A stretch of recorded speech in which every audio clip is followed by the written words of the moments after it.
This is the Dollemore Daily, and I'm Jesse Dollemore. With so many important things happening in the world today, you would think that if you have an hour-long program with a massive audience like Tucker Carlson, that you would deal with the most pressing issues of the day, that you would fill that precious airtime with stories that impact the lives of your audience. You would think. Instead, Tucker Carlson covers nonsense and conspiracy theories and lies and hate and bigotry and white supremacy, talking about white genocide, talking about the great replacement theory. It's the bigot white supremacy power hour, as the Alex Stein douchebag said on with Marjorie Taylor Greene. I talked about that yesterday.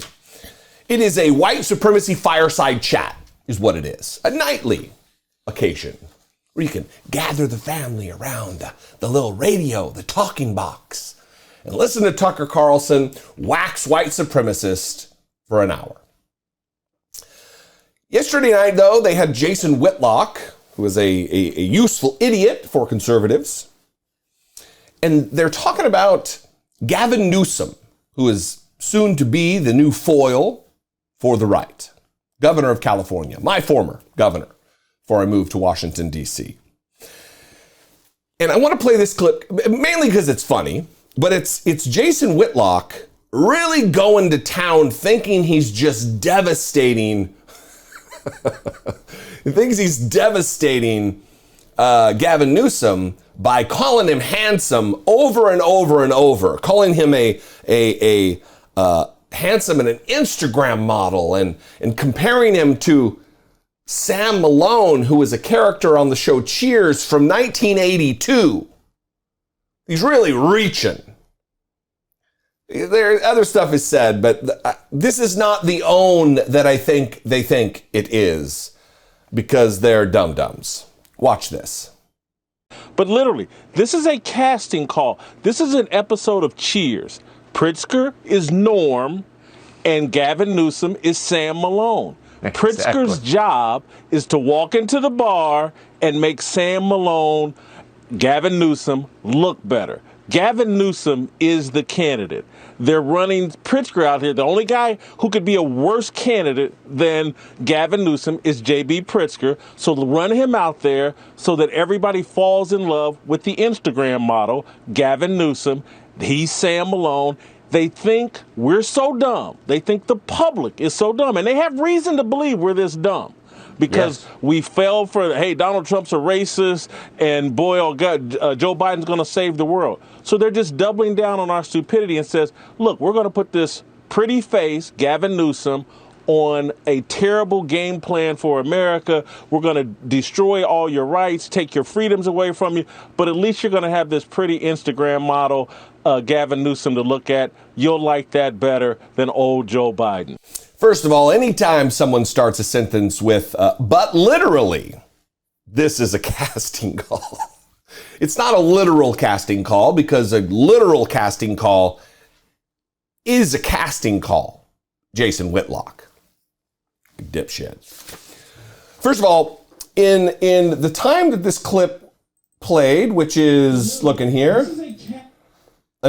1 minute and 8 seconds. In a minute and 8 seconds, he said the name of Gavin Newsom. This is an advertisement for Gavin Newsom, apparently. They think they were owning him, but this is an advertisement.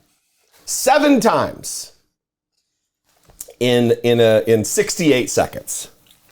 He called him a handsome or an Instagram model 3 times, as well as saying his name. We're up to 10 mentions.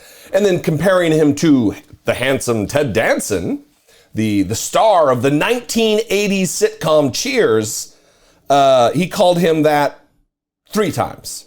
So 13 times they are obsessed. And then this other nonsense, which is actually more important, is him talking about how the dumb Americans fell for Donald Trump as a racist. They didn't have to fall for it. We witnessed it. Donald Trump is a racist. Donald Trump is someone who refused to disavow the support of the former Grand Wizard of the KKK. We didn't fall for anything. We watched it happen. And then what was the other thing? Fell for Donald Trump as a racist, and Joe Biden is going to save the world.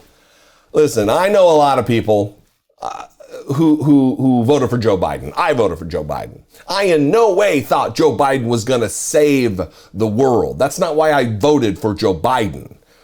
I don't think people on the Democratic side of things vote for politicians thinking they're going to save the world.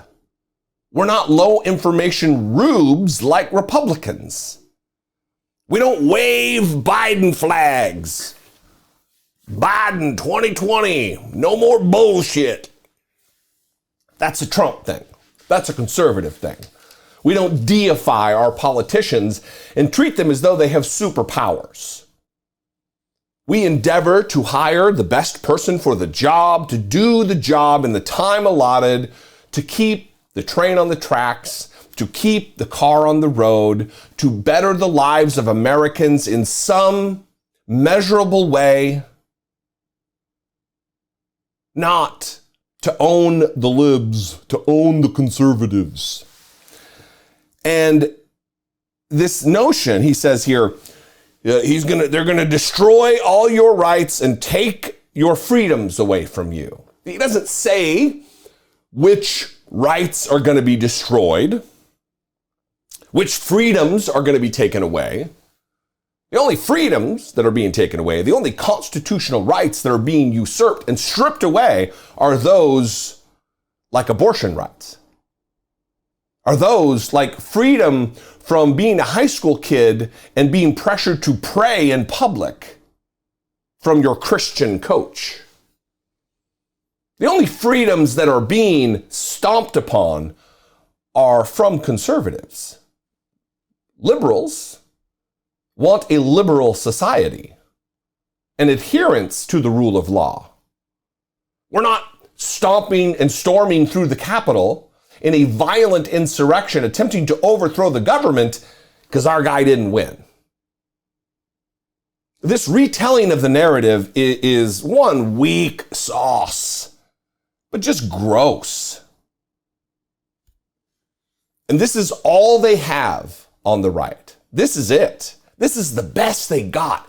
Tucker Carlson's show is the most highly rated cable news show in the history of cable news. Like, they used to consider Bill O'Reilly's show a juggernaut in the ratings. And it makes Bill O'Reilly's show look like a cable access little kid hour. People watch. That's why this is dangerous. People listen to Tucker Carlson and the guests that he has on. People are taking Jason Whitlock as though he's a credible source, while he's saying nebulous, stupid things that make no sense that he doesn't back up with facts. They're going to destroy your rights and take away your freedoms. Nothing specific, just scary. Couple of dum-dums. Dangerous demagogues. What do you think? I'd love to know. You can call, leave me a brief voicemail, 714-576-4054. You can absolutely email me daily at dollemore.com. I would love to hear from you. You can follow me on social media. Now, that would be a decent time. I would say good time, but it is social media, so it can only be so good. I'm at Dollemore on TikTok, at Dollemore on Twitter, and of course at Dollemore on Instagram, which is not quite as friendly a platform for chatting, for messaging, for leaving comments, but you know, maybe you'd like to see what I had for dinner. And if I bring you value, if I am the kind of political commentator that you appreciate more than someone else, if there's someone out there who you appreciate more, who brings more value to your life, to your day, to your week, support that person. Throw that person a couple bucks a month. There are plenty of people on this platform who work very hard to try to make this country a better place. If I am that person for you, though, please consider helping support and produce what I do here, taking part in my attempt to make our country and our world a better place. You can click the join button below this video See what's involved in becoming a channel member for $1.99 a month. You can help do just that. Or you can go over to patreon.com/IDoubtItPodcast and help support my work here over there. Anyway, I love you guys. I appreciate you very much. I will see you next time. Until I do, be genuine as always and take care of one another.